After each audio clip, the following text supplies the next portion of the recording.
Good evening. I'm Carolyn Trimble from the League of Women Voters of Champaign County. On behalf of the League of Women Voters, the NAACP, and the News Gazette, I welcome you to tonight's candidate forum. Tonight's forum is for Champaign City Council District Number 3. Because of the COVID-19 pandemic, we are unfortunately not presenting the forum in person. We have received many questions for these forums. Similar questions which have been submitted have been consolidated, and consequently, your question may not be asked in precisely the way you submitted it. Due to limited time, we may not be able to get to all of the submitted questions.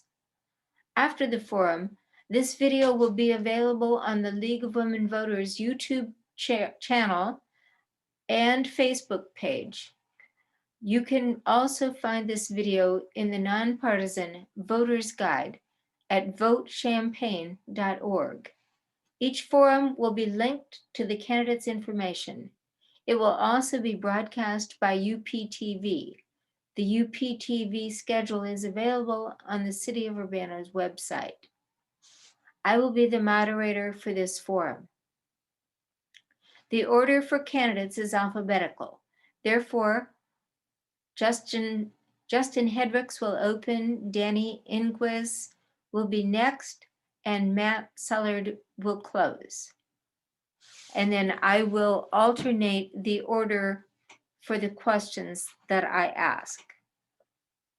Each candidate will be given 2 minutes for an opening statement. I will then ask questions submitted prior to the forum, and candidates will each have 1 minute to answer those questions. At the end, each candidate will have 2 minutes for a closing statement. Candidates will kindly refrain from any negative attack on the other candidate, will not mention the other candidate by name, and will speak only to what they plan to do if elected to office. Mr. Hedricks will begin with his opening statement.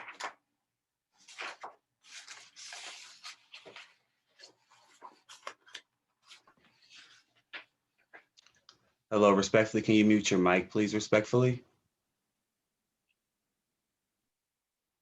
Thank you. Hello, everyone, and thank you for the invitation on tonight.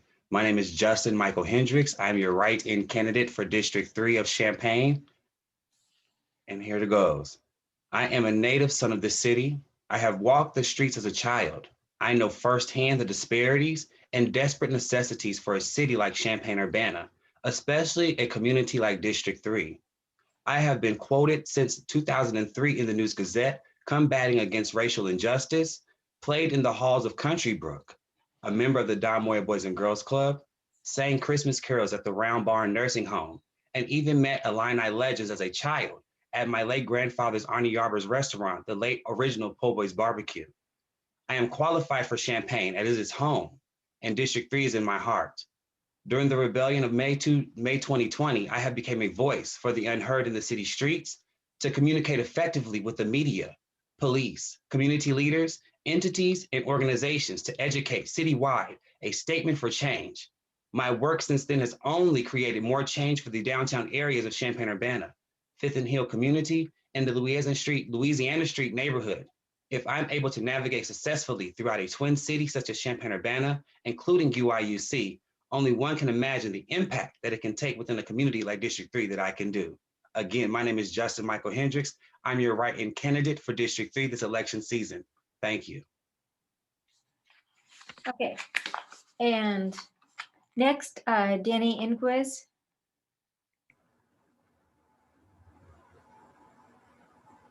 Hello, thank you for having me on the forum. Thank you for everybody's time.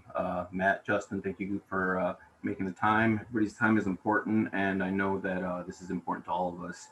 My name is Danny Iniguez. I have been in Central Illinois since 1996. My parents were migrant workers, and we have been traveling around the country most of my life. It wasn't until 1996 where we finally settled here in Central Illinois, where I have since lived for more than half my life. Champaign has become very near and dear to my heart. Central Illinois has become very near and dear to my heart. I have struggled to get to where I am today due to many circumstances that were put in front of me. My parents, for lack of a better word, were not able to fulfill their role. So at the age of 16, I decided to venture off on my own, which Central Illinois was my home base. Throughout the years, I struggled to keep a straight and narrow. And once I found my path, I found Champaign as a home to get my education, to build a business, and to make a lot of connections that have helped me become successful. I hope to bring something to District 3. I know the area well enough to know the needs that are present right now. Very familiar with a lot of the issues that we're facing right now. As a former resident of Gramercy Park, as a former resident of a lot of the underserved communities, I've been in these situations where I know that we can do some more to help the community. It's just a matter of finding the solutions. And I think that bringing together the best ideas, building the right relationships is going to be how we get that done. So I hope to do some good in the community, regardless of whether I get the seat or not. I have a lot of plans to continue to invest in a community that has given so much to me. Thank you. Okay, thank you. And Matt Sullard?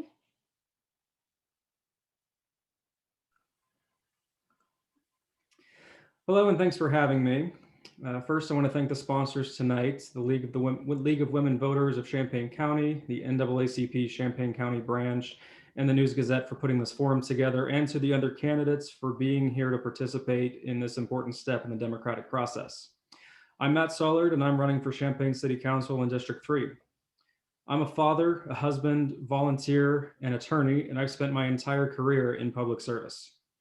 I decided to run during one of the darkest times in our country last year in the midst of the COVID-19 pandemic and the civil unrest due to systemic racism. I'm running on a platform of common sense solutions to our local priorities. That includes boosting our community COVID-19 response, which means supporting our local businesses hit hardest by the pandemic and providing vaccine education and accessibility. It also includes fighting systemic racism in our community by pursuing equitable policies and breaking down barriers to opportunity and equality. And it includes focusing on neighborhood safety by retraining and reforming police policies and accountability, and providing community programs and safety measures such as mental health services and critical safety infrastructure. We can do all this while demanding government transparency and open conversation with the community. I've walked every neighborhood in District 3 and met people from all sorts of backgrounds and walks of life. The message is clear. The citizens of Champaign want a community that takes care of each other, treats each other with respect, and makes our community stronger together. I look forward to the opportunity to discuss the issues important to you, the voters in our community. Thank you. Okay. We are now ready for the questions. I will read them. If you need me to, if you don't answer first and you need me to repeat the question, I will be glad to repeat the question. Okay, first question. What are the most important issue, or what is the most important issue facing the city of Champaign today, and how would you address that issue? So we start out with Justin. Thank you for that question. As an elected official, I will address the lack of concern for effective community engagement when it comes to the inadequate housing units and the combating violence. That means domestic and gun violence. District 3 consists of 5 predominantly Black and brown housing units or complexes, which also include LGBTQ, disabled and elderly people. These heavily impoverished areas have been plagued historically with the insufficient renovations and also absent in how we must address the demographics with their concerns from inadequate heating to the shortage of the curb cuts for mobility. Housed within these areas exist crimes at an alarming rate. Over the last 6 to 10 years, the efforts to combat the attractions to violence have only failed in District 3.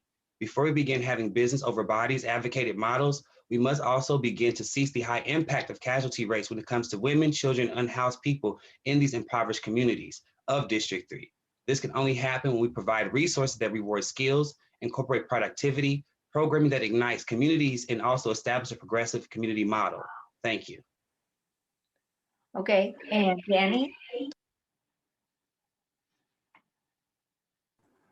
Danny? Yes.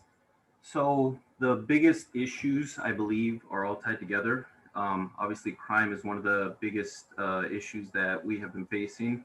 Crime in the sense of shootings, domestic violence, things of that nature. And I think that it needs to be addressed on many different levels.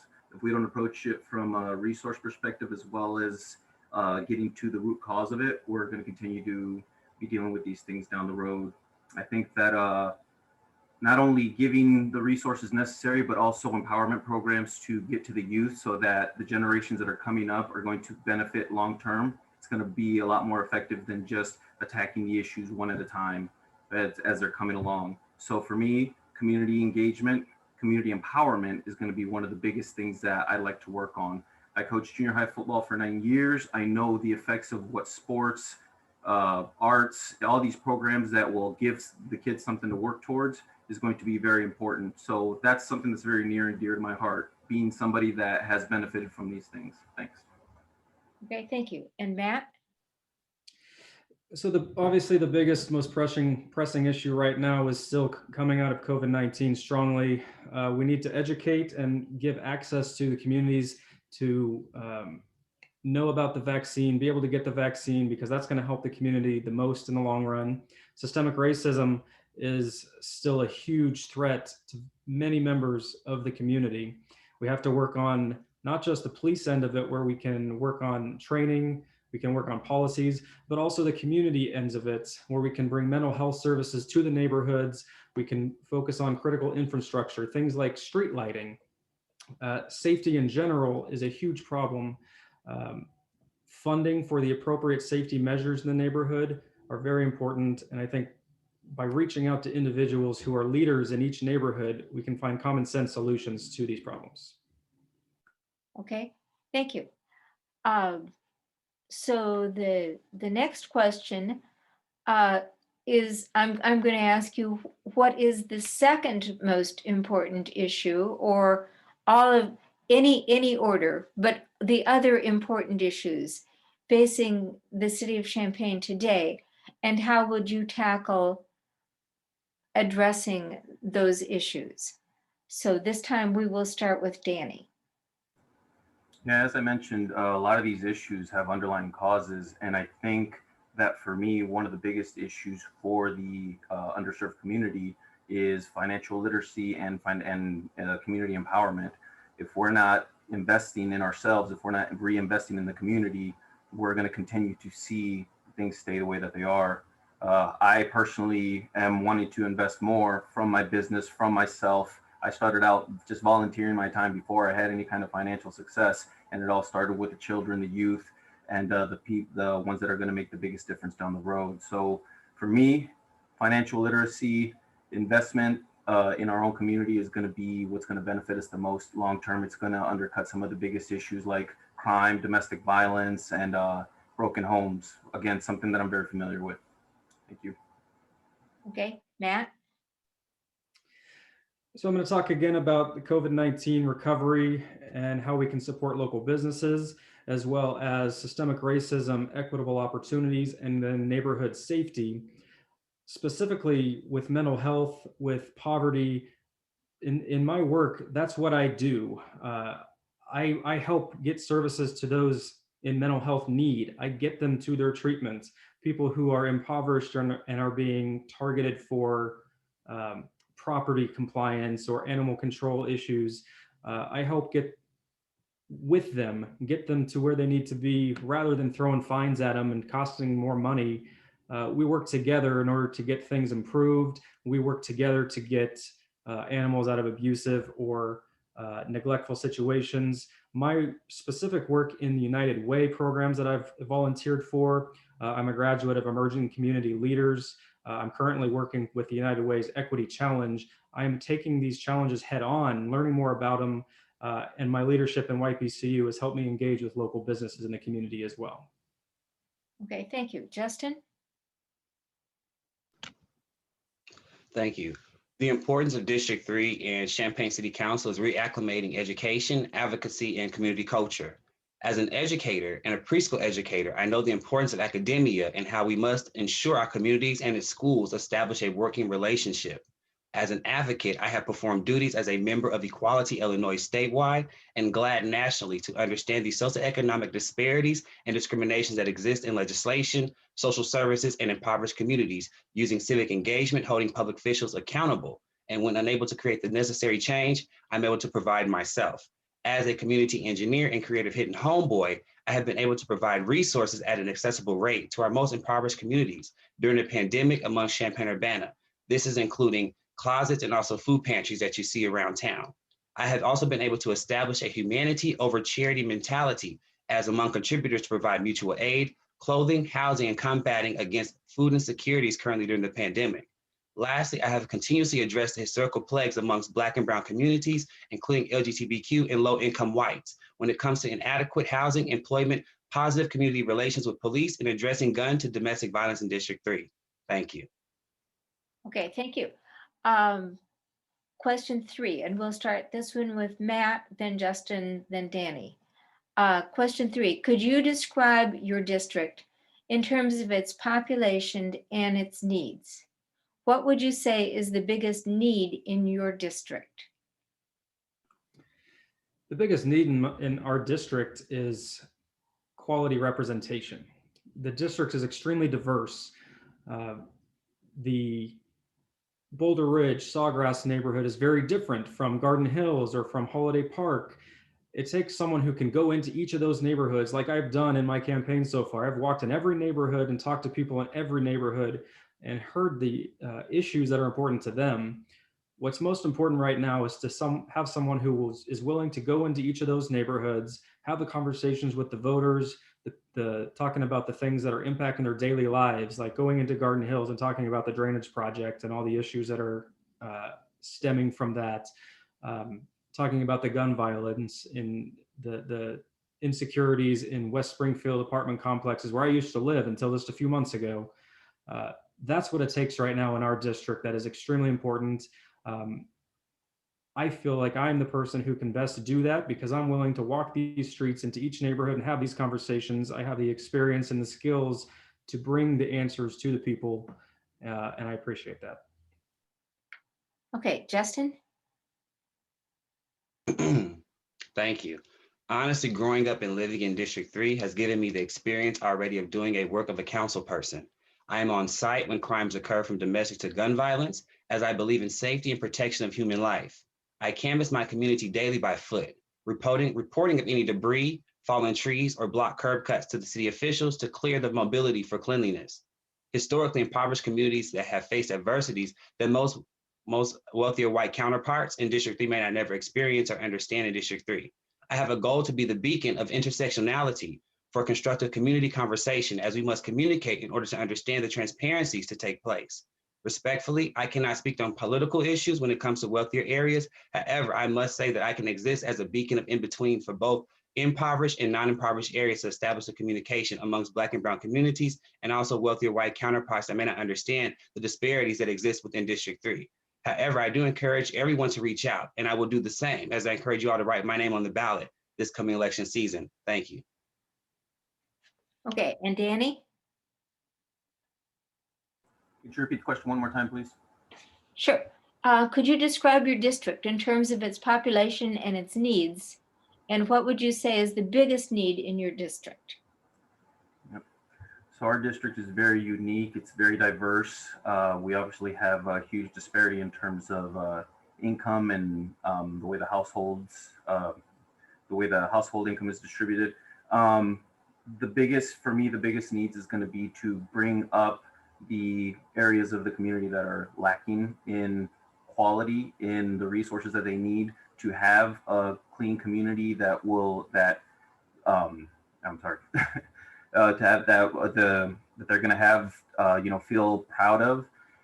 If we have two different neighborhoods that have such an extreme difference in terms of quality, then that's going to be a problem, and that's something we need to fix. So we need to look at what it is that we're living in terms of the quality and make sure that everybody has a fair share of the resources available in terms of budgeting, in terms of policing, in terms of municipal work. We need to make sure that everybody has the same amount of resources, regardless of where they live in the community. Okay, thank you. Next, next question, and this one, Justin will go first, then Danny, then Matt. Are there any infrastructure needs in your district, and which are the most important?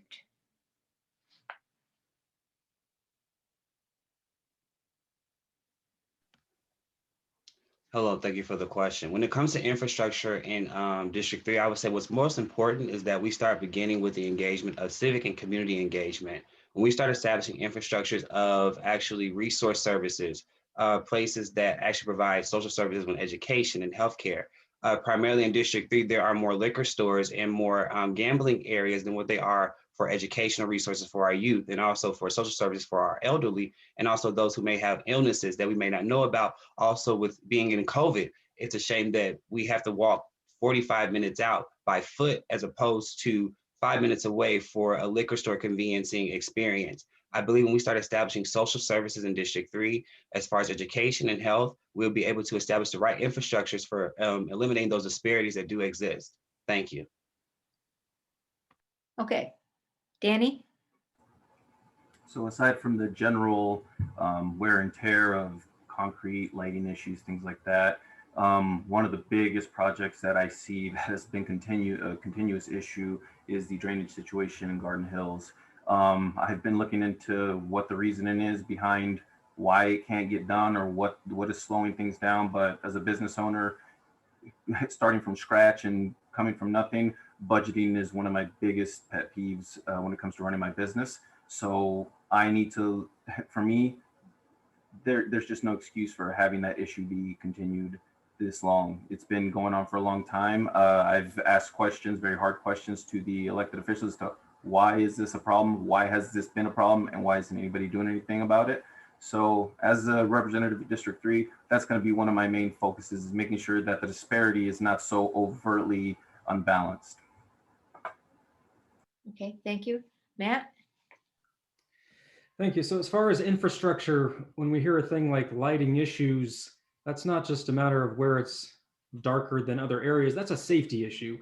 Lighting is important for avoiding accidents, for avoiding violence. And that's part of the thing that the drainage project is long-term hoping to work on. But in the meantime, how many lives are lost while we wait for that project to be completed over the next several decades? That is the single biggest infrastructure issue facing District 3 right now, is the Garden Hills drainage project. It's been pushed off to the back burners, and it's not just where is the watershed situation going to be, it's the safety along the way and the lives lost, and how many dollars is a life worth over the next 20 years. We have to put street lights, we have to have other safety measures from infrastructure. That's when I talk about critical safety infrastructure. This is what I'm talking about in terms of saving lives while we wait for the big project to be done. Okay, thank you. For question 5, I'm going to start with Danny, then Matt, then Justin. So Danny, what are the most important changes that need to be made in the Champaign Police Department? So the policing issue is obviously a very hot topic right now, and just based on all the different conversations that we have this past year, the obvious need for transparency and accountability has been very integral in terms of how we're going to be changing things moving forward. The unfortunate part of that is that, you know, people are looking at it as a need to take away from the police department, which, from the conversations that I've had with the constituency, the calls that aren't being answered is due to lack of resources, due to lack of police available. We haven't been able to fill positions. We haven't been able to get to all the calls that are, you know, to keep people safe. So we definitely need to not only support our police department, but we also have to keep them accountable. We have to have transparency. We have to have oversight. I've been myself in the backseat of a squad car many times. I've sat in Champaign County Jail at a time that I wasn't the most proud of. And I have an understanding of the way that, you know, what it's like to be on the other end of that. But that doesn't mean that we can't find a better way to do policing. Okay, thank you. Matt? As far as changes to policing action, accountability is key. We have to be able to put responsibility where responsibility is due. At the same time, this is an opportunity, and this last year has shown we have this opportunity to implement common sense changes. Don't shoot at a moving vehicle. Require all other actions be expended before we move to deadly force. If anyone's familiar with the 8 can't wait proposition, those are some common sense things we can do. And a lot of the things have been done, but we're not all the way there. That's a project that I think we can complete. And I think it would work better for the safety of our community members, as well as the safety of our officers at the same time. In terms of community safety, it's not just at the police end, it's also in the community end, which is why we need to provide the mental health services. We need to provide the critical safety infrastructure while focusing on reforming some police policies, improving training, and making these necessary common sense solutions as we move along. Okay, Justin. Thank you. As someone that has personally advocated and protested in the streets of Champaign and even in Ferguson and St. Louis, Missouri, I'm very familiar with police community relations. I'm very familiar with having to have discussions and the tough discussions when it comes to the history of policing and being someone that is Black and living in these impoverished communities. And when it comes to the disparities and socioeconomic discriminations that do last and exist in our communities. And we know historically in the judicial system and in the justice system, Black and brown bodies are the most incarcerated, and also including the school to prison pipeline. I believe that making a statement of change is also important with community and also civic engagement. I'm one that's also for mental health resources. I applaud when I hear mental health resources being spoken up, because they do need those in the police system, not just for the people that they're taking in, but also for the officers themselves, because they are humans themselves. And that's something that we also have to think about. I also believe in effective change with communicating. So I sit in police review boards. I communicate with officers effectively, and I've been doing that since last year, and even beyond that when I was living in St. Louis, Missouri, while protesting in Ferguson, and before that while living in my youth in Champaign. I believe it's also important to know that when it comes to policing, we police the correct way in communities, and we know the effective change by communicating effectively from people's first approaches when it comes to policing in our communities. Okay, thank you. Let's see, question 6 starts with Matt, then Justin, then Danny. Urbana has a project where they are attempting to find other ways to respond to police calls for service rather than automatically sending a police officer. What do you think of that program? And could such a program be implemented in Champaign? Matt. Short answer, yes. Not every call requires a police officer to show up. That can be an intimidating presence, especially for a lot of the calls that they're responding to. I've actually personally worked on, been part of the discussion for making jail not the first stop, working with CU at Home, working with hospitals to work on mental health, because it is a source that can lead to incarceration, and it largely leads to incarceration for those that are lower income and those of diverse communities. That is just the reality of it. Of course, that's something that should work and can work. It has worked in other cities. There's no reason why it can't work in Champaign, specifically in District 3 with such a diverse community.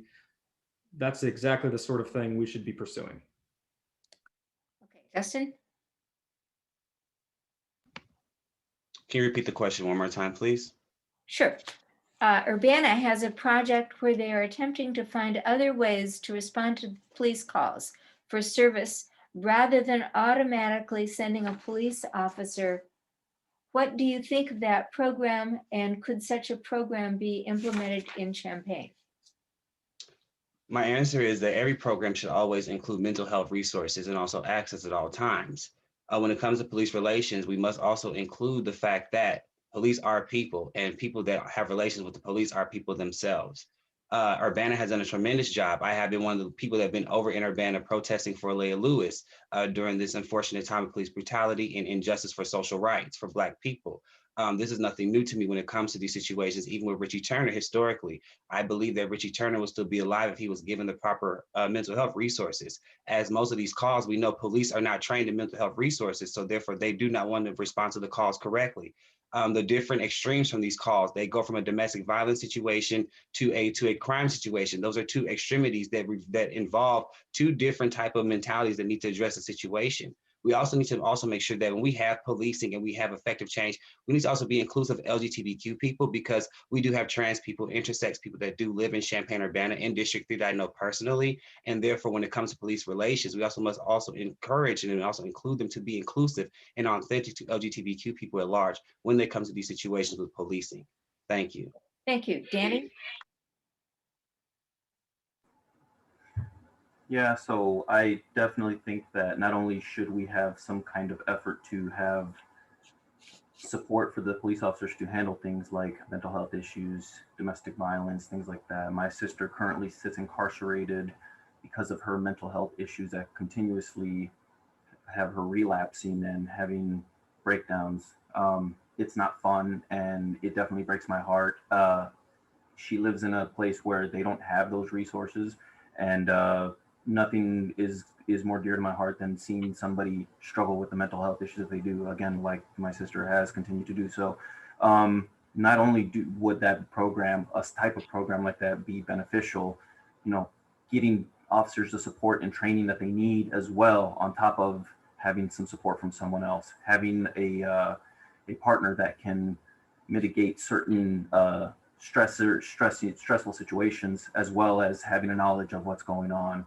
I think there'd be a lot better outcomes if we had people who not only understood the mental health side of things, but had the empathy and the understanding of what people are going through. Okay, this is going to be our last question before your closing statements.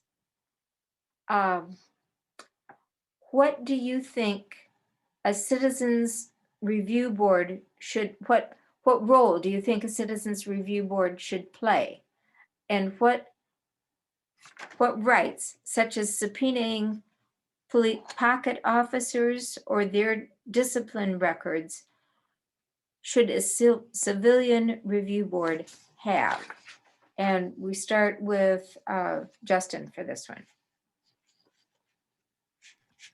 Thank you. I believe, all respect to the Citizen Review Board and those that are on it, respectfully, I believe that a Citizen Review Board should be transparent of its community. It should be reflective of its community. It should be a body of those that live in the community that also have been incarcerated and now have been released, to also find re-restoration in the community. One example is an organization called First Followers that I do work with, that I created a food pantry with on the Louisiana Street location. And one thing I've learned about them with listening with them is that rehabilitation is important. And so when it comes to these things such as community review boards, we must be reflective of the community that we're also serving and also incarcerating at the same time. I know for firsthand, when I have people that are reflective of a body in my community, I feel more comfortable about decisions being made. I feel more comfortable about conversations. I believe there's more transparency that needs to be happening. I believe that as a citizen community review board should also have involvement in the community and also the policing to establish an effective change of community conversation. I believe they should do also civic engagement just as much as police should, but also the respectful way and the right way to combat against any social injustice, also implicit bias and any disregards concerning policing and also the community itself. Okay, thank you. Danny? Could you repeat the question one more time, please? Sure, it's a tough one. I had a hard time reading it. What role do you think a citizen review board should play, and what rights, such as subpoenaing pocket officers or their discipline records, should a civilian review board have?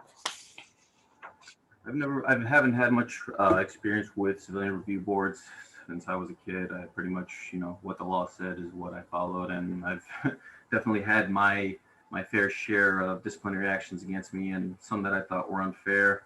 Something that I think that a citizens review board should definitely do is be able to advocate for people who are interacting with the police officers who may not have gotten what they feel is a fair assessment of their situation.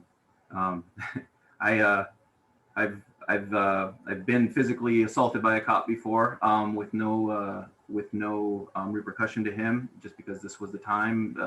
I was young. I was, a troublesome child, but Nobody stood up for me. The cops that were there with him, basically backed him up. And I just think that somebody who could stand up for the people who feel like they can't go anywhere but the cops, and the cops are the ones that they are needing to hold accountable. I think we definitely need somebody that the community can go to and say, this is what I'm dealing with. This is what I need somebody to look out for me for. And this is what I hope to get out of it. To have a voice that they feel is going to speak to the police department on their behalf. Okay, thank you, Matt. Thank you. So I think this plays back into what I talked about earlier about the opportunity for common sense reform to police policies. So when you say, what role should the Citizens Review Board have? What powers should it have? We should first of all require all uses of force be reported.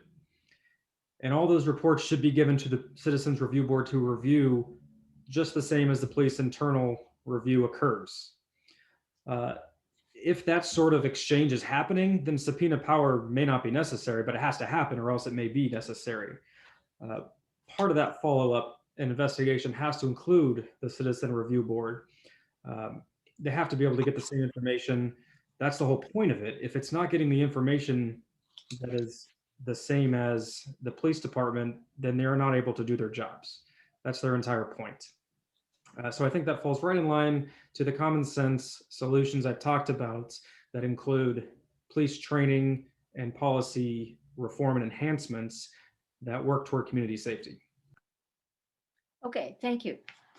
So it is time for your closing statement. You each have 2 minutes for your closing statement, and the order is the same as the order for the opening statement, so that the person who got the last word gets the last word. It's supposed to work out equally.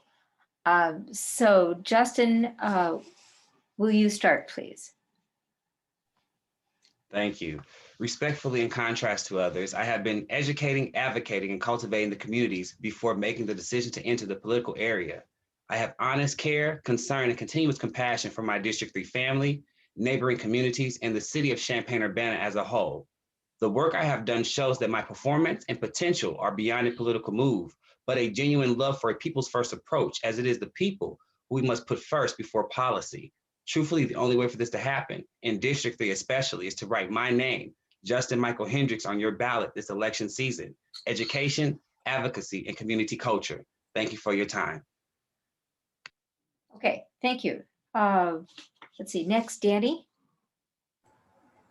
Thank you, and thank you everybody for your time today, and respect to all your efforts in your campaigns. This entrance into the local political arena is really just something that is a passion point for me. I have grown successful enough to where I can reflect on all the things that Champaign has done for me, the relationships that I've built, and the success that I've had. Just reflects the support that this community has given me, and I want to give back more than I was able to before, whether it was volunteering for Project Hope over the summers, whether it was donating to the Crisis Nursery, whether it was being on the prom court for Eastern Illinois Food Bank. This is just an opportunity for me to do more. I want to give back to the community as much as I can, regardless of whether I get to see it or not. I want to help with reinvesting. I want to approach things from an economic perspective, from a social perspective, from an emotional perspective. My degree is in interdisciplinary health, and I believe that from an interdisciplinary perspective, we can uplift the community on many different levels. But it's going to take some communication, some hard work, some tough conversations, and that's what I'm here for. And again, whether I get to see it or not, I plan on continuing to invest my time, efforts, and even my finances into this community that's done so much for me. Thank you. Okay, thank you. And Matt? I want to thank the sponsors again for putting this on. I want to thank Danny and Justin for being here, spending some time, giving the voters an opportunity to hear from everyone. I think it's very important. Again, my name is Matt Sullard. I'm running for Champaign City Council, District 3. It's a very diverse district. I know this because I've walked in every neighborhood in this district. I've talked to voters in every neighborhood in this district. I'm a father, I'm a husband, I'm a volunteer, I'm an attorney. As a father, husband, family person, I understand the concerns of families in this district that they have for their safety, opportunity, and the community services, because those are the same concerns I have for my own family, my own son. I want my child to be able to grow up in a community where he's safe, he's free from systemic racism, a community that supports him, what he wants to be, a community that supports local businesses and what we have in our own community, and that provides equitable opportunities and neighborhood services, including mental health services for everyone. If you agree that those things are important to you and your family, I invite you to go to mattsullard.com, learn more about my platform, my policies, and I ask for your vote on April 6th. Thank you. Okay, thank you. Thank all three of you, all three excellent candidates. I'm in Urbana, so I can't vote for any of you, but I'd vote for all of you. Thanks again to the League of Women Voters of Champaign County, NAACP, and the News Gazette for sponsoring this forum. Thanks to our timer, Ed Roy, who's kept us on schedule. A very special thanks to Jonna Von Brems, who put this series of forums together. Just a reminder, it's not too late to register to vote for the April 6th election. Information is available at the county clerk's website. Please vote. Vote by mail, vote early, or vote on April 6th. Because turnout is expected to be light, your vote is really going to be important. Vote. Go to Champaign, votechampaign.org for more candidate information. Thank you.